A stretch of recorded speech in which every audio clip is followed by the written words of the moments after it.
وعلى آله آل الله ولعنة دائمة على أعدائهم أعداء الله.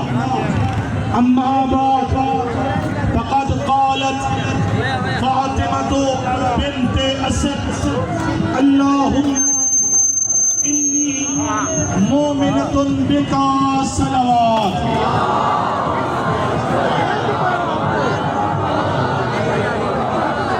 آج علی والوں کو علی کی آمد مبارک ہو. اگر آج کے دن کے حوالے سے گفتگو کی جائے تو سب سے پہلا جملہ یہی بنتا ہے کہ صحن توحید میں ولایت کی آمد مبارک ہو. صحن توحید میں ولایت کی آمد مبارک ہو. میں کہتا ہوں کعبے کے سامنے جھکنے والوں کو کعبے کی آمد مبارک ہو. کعبے کے سامنے جھکنے والوں کو کعبے کی آمد مبارک ہو. مشکل کشا کی آمد مبارک ہو. اور میں کہتا ہوں جو آج کا دن ہے اسی دن کے بارے میں کتابوں میں ملتا ہے. جب فاطمہ بنت اسد چلی خانہ کعبہ کے قریب پہنچی آ کے طواف کیا. طواف کرنے کے بعد بی بی نے اپنا ہاتھ خانہ کعبہ کے اوپر رکھا اور کہنے لگی اللہم انی مؤمنۃ بک. پروردگار اللہ میں تیرے اوپر ایمان رکھتی ہوں, تیرے رسول کے اوپر ایمان رکھتی ہوں, تیری کتب کے اوپر ایمان رکھتی ہوں, تیرے ملائکہ کے اوپر ایمان رکھتی ہوں. اللہم انی مصدقۃ بکلام ابراہیم خلیل اللہ. پروردگار اللہ میں تیرے نبی ابراہیم کے کلام کی تصدیق کرنے والی ہوں. یہ بات ہو سکتا سمجھ نہ آئے, میں سمجھا کے چلوں گا.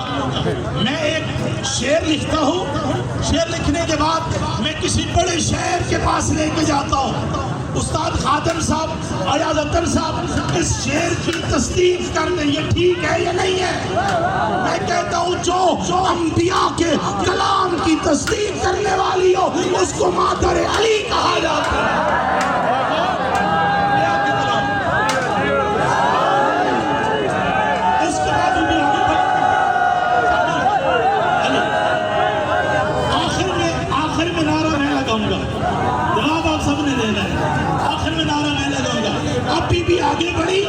آگے بڑھنے کے بعد کہنے لگی اللہم اے اللہ بحق حاضل بیت تجھے اس گھر کا واسطہ, بحق من بنا حاضل بیت تجھے اس گھر کو بنانے والے ابراہیم کی واسطہ, پروردگار اللہ تجھے اس بچے کا واسطہ جو اس سے میرے شکم میں موجود ہے میری مشکل آسان فرما. دیوار کعبہ پھٹی, علی کی ماں اندر چلی گئی. اب میں آپ سے پوچھتا ہوں دیوار پھٹے بندے ڈر جاتے ہیں, دور ہٹ جاتے ہیں. یہ حیدر کرار کے ماننے کی ماں تھی. جب دیوار پھٹی نہ ڈری نہ بھاگی بلکہ اس طرف چلی دیوار پھٹ رہی تھی. دیوار پھٹ رہی تھی اس کا بی بی کے قدم پہ. اچھا یہ آپ کی محبت دیکھتے ہوئے جملہ پڑھنے لگا. کچھ لوگ کہتے ہیں مردے سے مدد نہیں مانگ سکتے, یا علی مدد کہنا بدعت ہے. میں کہتا ہوں علی ابھی دنیا میں نہیں ہے. جو علی دنیا میں آنے سے پہلے اپنی ماں کی مشکل کشائی کر سکتے ہیں وہ دنیا سے جانے کے بعد بھی تیری اور میری مشکل حل کر سکتے ہیں.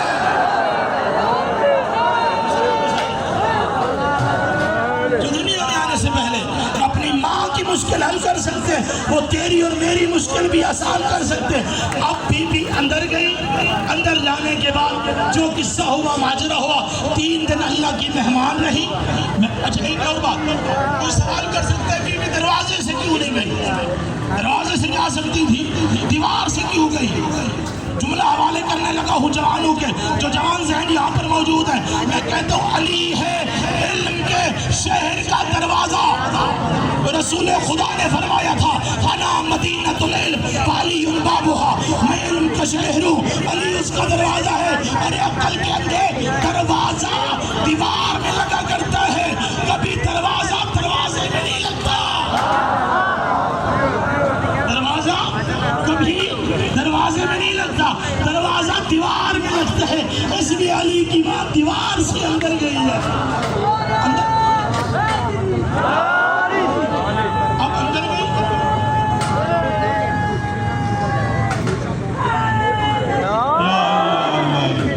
ابھی بھی اندر گئی، دیوار کعبہ پر لوگ پریشان۔ حضرت عباس کہتے چابی میرے پاس تھی، میں آگے بڑھا، میں تالا کھولنے کی کوشش کرتا تھا، عقل حیران تھی، ہاتھ وہی تھے، تالا وہی تھا، چابی وہی تھی، پہلے کھولتے تھے کھل جاتی تھی، آج کھولتے کھلتی نہیں ہے۔ ہر کوئی پریشان تھا، پہلا دن گزرا تالا نہ کھلا، دوسرا دن گزرا تالا نہ کھلا، تیسرا دن آیا تالا نہ کھلا، ہر کوئی پریشان تھا لیکن مطمئن تھا تو علی کا بابا ابو طالب، حضرت ابو طالب مطمئن نظر آ رہے تھے۔ میں کہتا ہوں حضرت ابو طالب کا اطمینان بتاتا ہے، حضرت ابو طالب جانتے تھے ھذا سر من اسرار اللہ، یہ اللہ کے رازوں میں سے ایک راز ہے۔ علی کی آمد اللہ کے رازوں میں سے ایک راز ہے۔ میں کہتا ہوں آج اللہ کے ایک راز کی آمد ہے، آج علی ابن ابی طالب کی آمد ہے۔ 3 دن کے بعد جب بی بی نکلی، روایت یہی کہتی ہے پھر خالی ہاتھ نہیں تھی، علی کو ہاتھوں کے اوپر اٹھایا ہوا تھا، لوگوں کے سامنے آئی اور کہنے لگی یا ایھا الناس، اے لوگوں، اللہ نے مجھے عورتوں کے اوپر فضیلت دی ہے، ولیدت ولدن فی جوف الکعبہ، میں نے کعبہ کے مرکز میں علی کو جنا ہے، میں نے کعبہ کے مرکز علی کو جنا۔ اب تقریر یہاں پہ ختم کرتے ہیں، وقت کم ہے، آخری نعرہ ہے، میرے ساتھ مل کے لگائیے گا، الحمد للہ الذی جعلنا من المتمسکین بولایت علی، بولایت بولایت بولایت بولایت بولایت بولایت۔ بعض بچے ولایت کا نعرہ لگاتے ہوئے گھبرا جاتے ہیں، ارے یہی ولایت کا نعرہ ہے جو ہماری شان ہے، جو ہماری